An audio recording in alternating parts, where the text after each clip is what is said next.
kamu bayangin deh, bayangin kamu lagi berdiri di lorong yang seolah-olah nih gak ada ujungnya. Terus langit-langitnya tuh tinggi menjulang gitu, membuat suara napas kamu sendiri terdengar bergema. Lampu-lampu neon di dinding itu kelap, kelip, kedap, kedip, pelan, terus redup kekuningan, abis itu mati.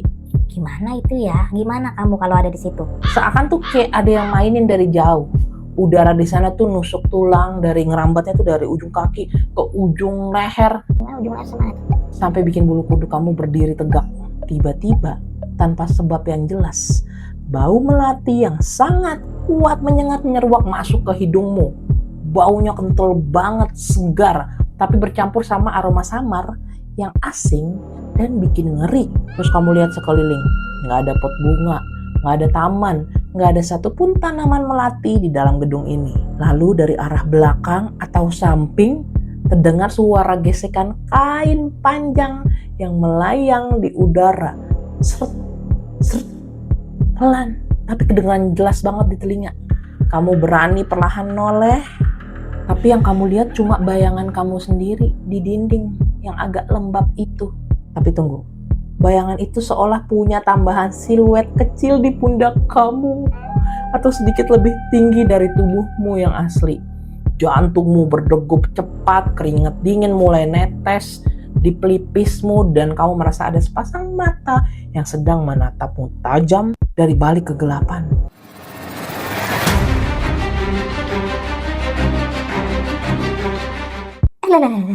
Kalau kamu pernah lewat depan gerbang ITB di Jalan Ganesha tengah malam, atau pernah menuntut ilmu di sana sampai larut pagi, perasaan merinding seperti ini pasti udah gak asing lagi ya.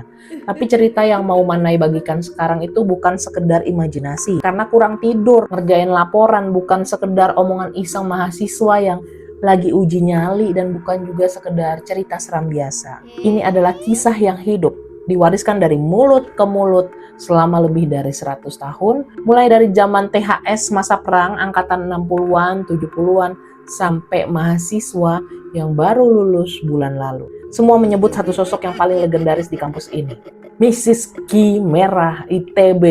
Dari konten Manai sebelumnya udah tahu ya kenapa Manai nggak mau nyebut namanya. Oke, jadi kalau kamu belum nonton, silahkan kamu nonton aja video sebelumnya waktu Manai bahas si Miss Ki Merah ini. Miss Ki Merah, sosok yang warnanya menyala, merah terang kayak bara api di tengah pekatnya malam, yang nyimpan luka mendalam yang belum sembuh sampai sekarang.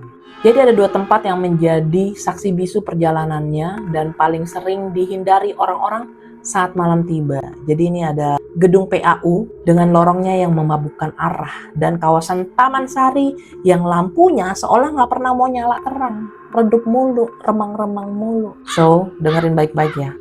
Jangan terlewat satu kata pun, karena banyak yang dulu nertawain cerita ini sampai mereka sendiri ngalamin hal yang nggak bisa dijelaskan dengan logika, ilmu pengetahuan, atau akal sehat manusia. Satu aturan main sebelum kita masuk lebih dalam. Kalau tiba-tiba suhu di sekitarmu turun drastis, atau ada suara pintu berdecit pelan, atau bau melati tiba-tiba tercium di ruanganmu, jangan panik dulu ya. Tarik napas panjang, baca doa perlindungan, dan ingat, kita cuma dengerin cerita ini dengan rasa hormat, bukan mencari masalah atau mengganggu ketenangan mereka. Yuk kita mulai sekarang. Untuk memahami sepenuhnya sosok Miss Ki Merah ini, kita harus kembali jauh ke masa lalu, melihat bagaimana kampus ini berdiri dan peristiwa apa aja yang pernah melukai tanah yang kita pijak ini. Ulala baba. ITB didirikan secara resmi pada tanggal 3 Juli 1920 dengan nama Technische Hogeschool te Bandung atau THS. Ini Manai bener nggak ya ngomongnya ya? Pokoknya kayak begitu. Ini adalah sekolah teknik modern pertama di Hindia Belanda, dibangun dengan arsitektur yang megah, kokoh, dan penuh detail yang indah.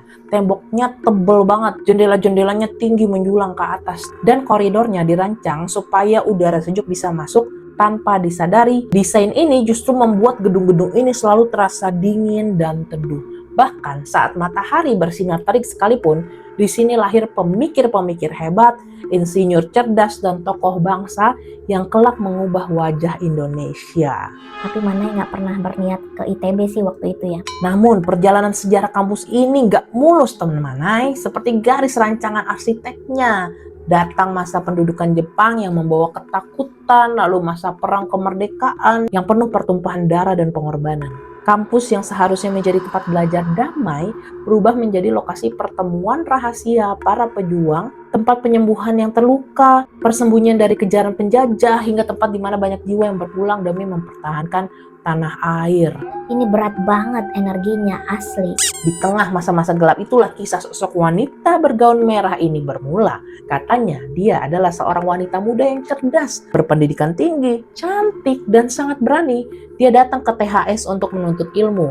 Namun diam-diam dia juga aktif membantu pergerakan kemerdekaan, mengirim pesan rahasia, menyiapkan logistik, hingga menyembunyikan kawan-kawan pejuang yang dikejar musuh di sudut-sudut sepi kampus. Ulu. Di sana, dia bertemu dengan seorang pemuda pejuang yang juga sering datang ke kampus untuk berkoordinasi. Hati mereka bertaut dalam perjuangan yang sama. Cinta bersemi ini. Mereka saling mencintai, berjanji setia, dan bermimpi besar. Setelah Indonesia merdeka sepenuhnya, mereka akan menikah, membangun rumah tangga yang bahagia, dan mengabdi untuk memajukan bangsa ini lewat ilmu yang mereka miliki. Kebaya merah yang selalu ia kenakan adalah pemberian dari pemuda itu sebagai tanda cinta dan janji pertemuan kembali. So sweet. Namun, takdir berkata lain, ada pengkhianatan yang dilakukan oleh seseorang yang mereka percayai. Identitas mereka terbongkar saat pemuda itu sedang bertugas di luar kota. Wanita itu ditangkap, disiksa dengan kejam dan dipaksa untuk membocorkan nama serta tempat persembunyian kawan-kawannya. Meski badannya hancur disiksa, mulutnya tetap bungkam. Wah, canggih banget ini cewek. Ia nggak mau mengkhianati bangsa dan orang yang dicintainya. Deep banget. Akhirnya, ia dibunuh secara tragis di area yang sekarang menjadi kawasan Taman Sari. Tubuhnya dibuang di tempat tersembunyi dan ia berpulang sendirian dengan membawa kebaya merah itu, membawa janji yang belum terpenuhi, serta rasa sakit dan kecewa yang mendalam karena dihianati dan gak sempat ketemu kekasihnya, pujaan hatinya untuk terakhir kalinya. Kebanyakan nyanyi nih, mana ini? Sejak saat itu, arwahnya dikabarkan gak tenang. Dia terus berkeliling kampus, nyari sosok yang dia cintai, mencari keadilan, atau sekedar menunggu janji yang gak terpenuhi itu terwujud. Ciri khasnya selalu sama di setiap cerita. Gaun merah panjang yang kadang terlihat lusuh, rambut hitam panjang lebat yang menutupi separuh wajah, melayang gak nyentuh tanah, diikuti bau melati yang sangat menyengat.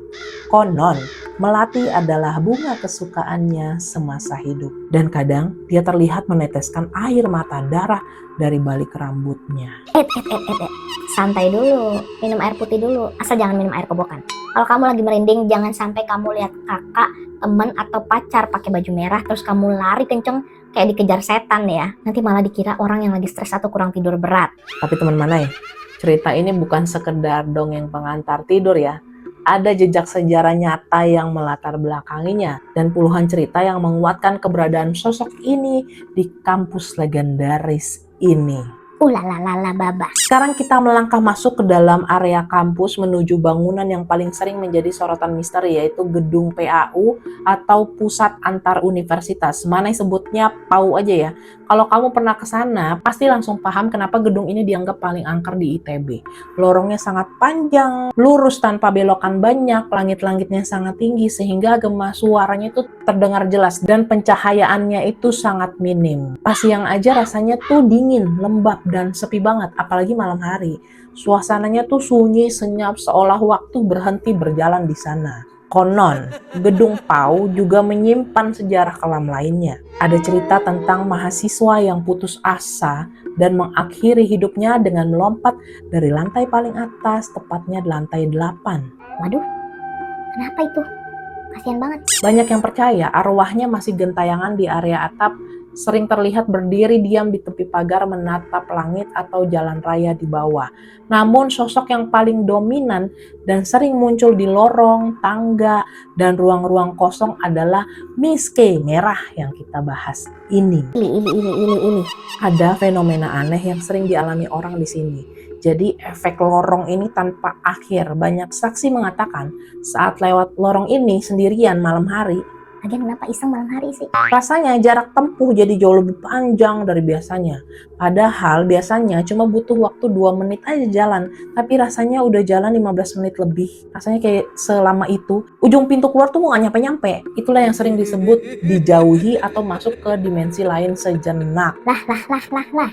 Oke, ini cerita yang sudah tim Manai kumpulkan dan seperti biasa nama disamarkan. Cerita yang pertama datang dari Ardi, mahasiswa teknik sipil angkatan tahun 1988. Waktu itu udah jam 11 malam lebih. Saya sendirian di lantai 3 masih ngerjain tugas akhir yang harus dikumpul besok pagi sekali. Biasanya kampus tuh jam 7 pagi kan mulai ya. Teman-teman udah pulang semua. Satpam juga udah mulai menutup sebagian ruangan. Tiba-tiba lampu ruangan saya ini kedap-kedip hebat lalu meredup.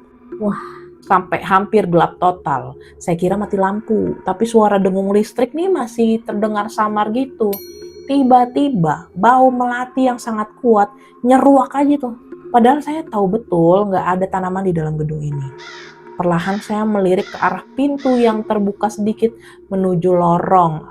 Lama Jan. Di sana berdiri diam sosok yang memakai gaun merah panjang menyala, rambutnya hitam panjang nutupin wajah dan kakinya nggak nyentuh lantai. Alamak ini sih. Saya kaku seketika, jantung rasanya itu kayak mau copot. Mana kalau ketemu kayak gitu, udah deh jantungnya mana simpan dulu kayaknya. Sosok itu perlahan memutar kepalanya ke arah saya dengan gerakan kaku yang nggak wajar. Kayak di film-film. Gak lama kemudian bau melati itu bercampur dengan aroma anyir samar seperti bau darah kering. Saya hanya bisa berdoa dalam hati sekuat tenaga memohon perlindungan. Sekitar beberapa menit yang terasa seperti berjam-jam, sosok itu perlahan bergerak, pelan menjauh menghilang ke ujung lorong gelap. Gimana sih mau nampakin dirinya gitu? Caper kali ya? Sejak hari itu saya berjanji gak akan pernah tinggal di gedung ini sendirian sampai malam lagi. Apa Manai bilang kenapa harus malam-malam di dalam kampus sih?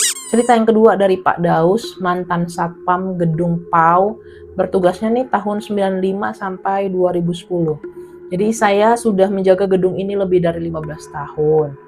Saya udah hafal betul lah seluk-beluknya termasuk hal-hal yang gak kasat mata. Sering saya temui hal aneh. TV di ruang pos jaga tiba-tiba ganti saluran sendiri. Pintu ruangan yang udah dikunci rapat terbuka lagi pelan-pelan. Atau terdengar suara langkah kaki orang berjalan cepat di atas lantai padahal udah dicek kosong melompong. Capek banget Pak Daus. Pernah satu malam saya sedang keliling rutin mengecek lantai atas sampai ke dekat tangga lantai 8. Saat mau naik sedikit lagi, saya melihat samar siluet merah berdiri diam di tepi atap menghadap keluar. Saya nggak panik, saya nggak berteriak atau mengusir, saya hanya menunduk sedikit, ucapkan dalam hati. Mohon izin lewat, saya sedang bertugas, jaga tempat ini. Saya nggak bermaksud mengganggu ketenangan Anda. Pak Daus hebat. Saat saya berani melihat ke arah itu lagi, beberapa detik kemudian sosoknya udah hilang entah kemana. Pengalaman ini ngajarin saya satu hal penting. Kalau kita menghormati tempat ini dan menghuninya dengan niat baik, mereka pun nggak akan ganggu kita. Itu loh. Gak usah cari-cari deh. Manai saranin yang kayak gitu-gitu ya. Ntar giliran ditampakin bingung sendiri. Jantungnya copot. Ada cerita dari Sela dan teman-temannya. Ini mahasiswa angkatan 2019. Jadi mereka cerita, kami sekelompok 5 orang habis rapat persiapan acara besar kampus sampai jam 1:30 pagi. Karena mau cepat sampai ke area parkiran motor di belakang, kami memutuskan lewat lorong belakang PAU yang biasanya sepi dan jarang dilewatin orang. Di tengah jalan, tiba-tiba teman kami yang paling depan berhenti mendadak kaku. Matanya melotot lebar ke arah ujung lorong yang gelap. Terus dia ngomong gini, kalian lihat gak? Di sana berdiri diam, baju merah, melayang. Katanya terbata-bata gemetar. Awalnya kami mau menertawakan dan bilang dia kebanyakan nonton film horor. Tapi lama-lama kami ikut diam dan merinding karena suhu udara di sekitar kami tiba-tiba turun drastis sekali. Sampai bulu kuduk semuanya nih. Janjian berdiri tegak dan bau melati yang sangat menyengat mulai tercium kuat. Udah gak pikir panjang lagi, kami berbalik arah dan lari secepat mungkin keluar dari gedung itu. Pas kami berani nengok lagi dari halaman depan, sosok itu udah hilang. Tapi bau melatinya masih nempel di baju kami sampai kami keluar gerbang kampus. Wow, Mungkin ada yang pakai parfum melati kali. Positive thinking dulu. Gimana mau positive thinking kalau udah kayak gitu ya? Oke, ini cerita tambahan dari dosen senior, nggak mau disebutin namanya, jadi mana nggak perlu kasih nama samaran juga ya. Beliau cerita, saya udah ngajar di sini lebih dari 30 tahun. Seringkali saat ada rapat sore yang molor sampai malam, saya milih lewat lorong utama yang terang dan ramai. Saya pernah dengar suara wanita nangis samar dari ruang kosong di ujung lorong. Saya hanya ngetuk pintu pelan nih, bilang, mohon maaf jika mengganggu. Kami pamit pulang ya, lalu pergi. Suara tangisnya berhenti seketika. Hormat adalah kuncinya. Ini saran dari mana ya? Serius. Tapi santai. Kalau mau ke gedung PAU malam-malam, pastiin kamu tuh rombongan minimal bertiga. Perutnya udah kenyang biar tenang dan niatnya benar-benar urusan kampus yang mendadak. Jangan cuma datang cari sensasi bikin konten lalu teriak-teriak atau bersiul iseng. Nanti yang ketemu bukan Miss K merah lagi, tapi Pak Satpam yang galak dan siap catat nama kamu. Tapi ingat baik-baik ya, jangan bersiul, beneran ini. Jangan ngomong kotor, jangan sentuh barang sembarangan, dan selalu ucapin permisi kalau lewat tempat yang sepi. Itu bentuk sopan santun kita terhadap penghuni lama di sana. Oke, sekarang kita tinggalin sejenak gedung PAU ini ya, lalu berjalan sedikit ke arah timur menuju kawasan yang gak kalah legendaris. Jalan dan kawasan Taman Sari.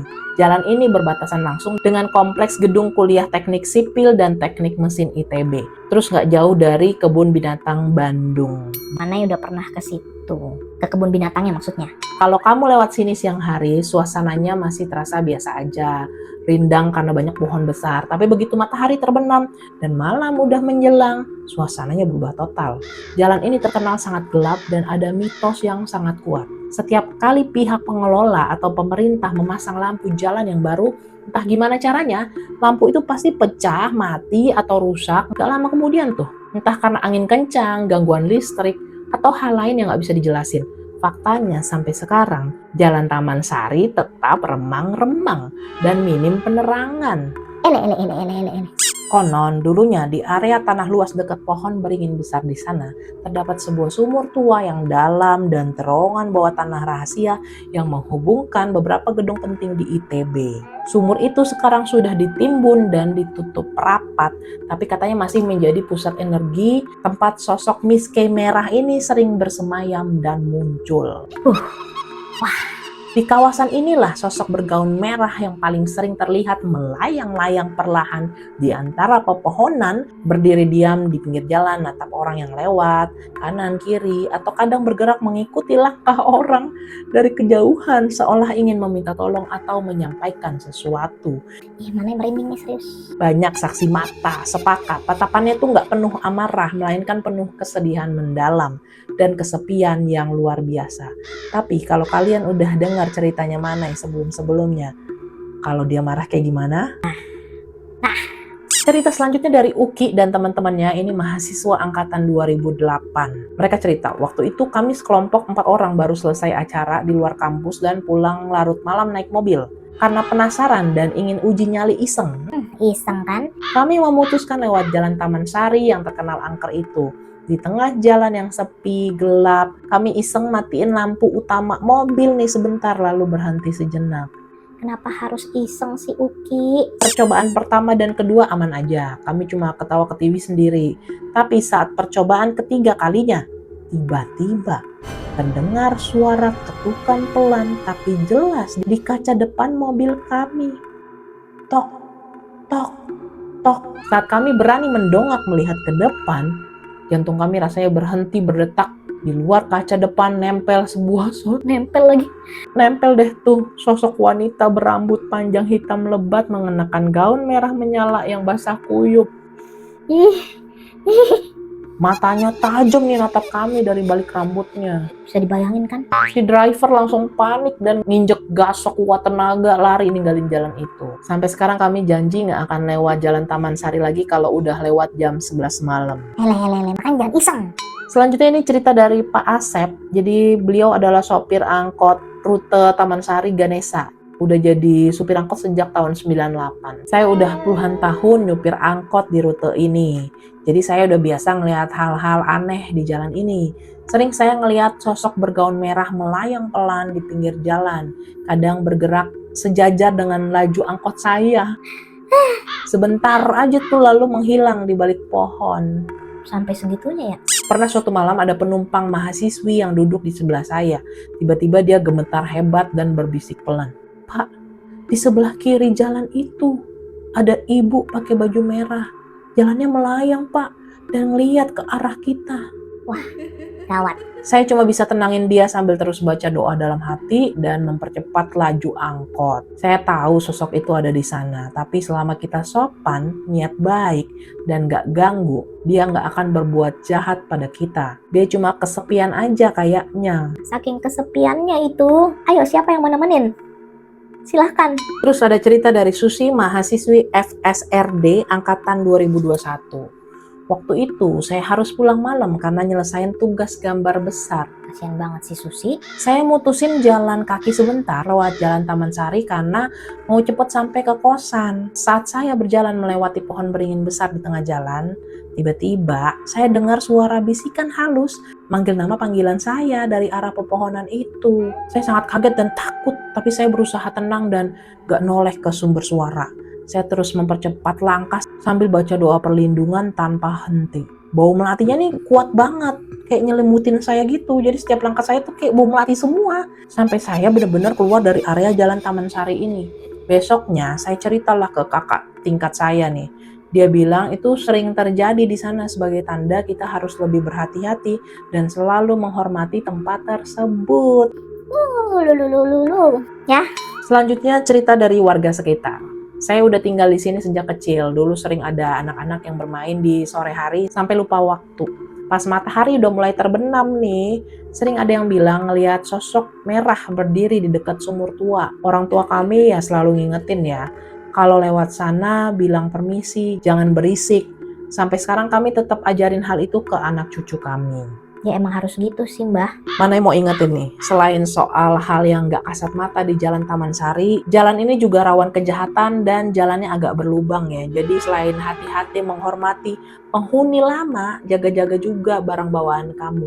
Jangan bawa barang berlebihan yang mencolok dan usahain lewat sini pas lagi rame-rame aja, pas bareng-bareng rombongan. Nanti kalau kamu ketemu penampakan, mungkin masih pulang selamat, tapi kalau motor hilang atau jatuh ke lubang kan rugi besar ya. Rugi bandar. Jadi pesen mana ya, sopan, jangan berlebihan, kalau bisa rame-rame.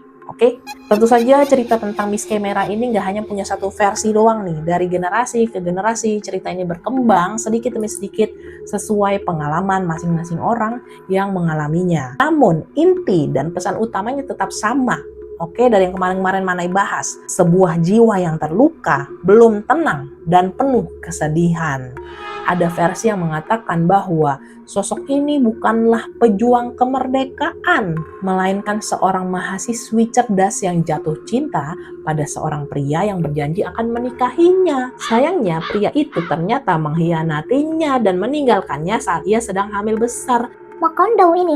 Karena sangat sedih, malu, dan putus asa, dia meninggal secara tragis di area Taman Sari ini dengan membawa janji yang dikhianati itu. Makanya dia sering muncul mencari sosok yang mengkhianatinya atau mencari kasih sayang yang gak sempat dia rasain bersama anaknya. Kasian kan? Tapi dendam itu membara, tuh gak membara. Mana jadi gimana ya? Ada juga versi yang menyebutkan bahwa dia meninggal karena kecelakaan tragis saat sedang berlari mengejar kereta yang akan membawa kekasihnya pergi. Oh, ini kayak di film-film kayak begini. Tepat di area dekat kampus ini. Wah. Tubuhnya terluka parah dan ia berpulang dengan kebaya merah kesayangannya. Namun, terlepas dari beragam versinya, kesepakatan umum yang paling kuat tetap mengarah pada kisah pejuang wanita yang setia dan berkorban demi bangsa. Pak Satpam senior yang udah jaga kampus lebih dari 20 tahun yang ingin namanya dirahasiakan pernah berpesan gini sama tim Manai. Kami yang bertugas jaga malam gak merasa takut karena kami datang dengan niat menjaga, melindungi dan menghormati tempat ini serta semua yang pernah ada di sini.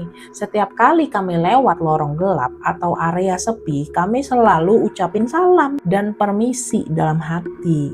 Tuh, ikutin Pak Satpam kayak begitu. Kalau kita menghargai mereka, mereka pun akan menghargai kita. Sosok Miss Kamera itu sering saya lihat berdiri diam, menatap bulan purnama seolah sedang menangis merindukan masa lalu atau orang yang dia tunggu.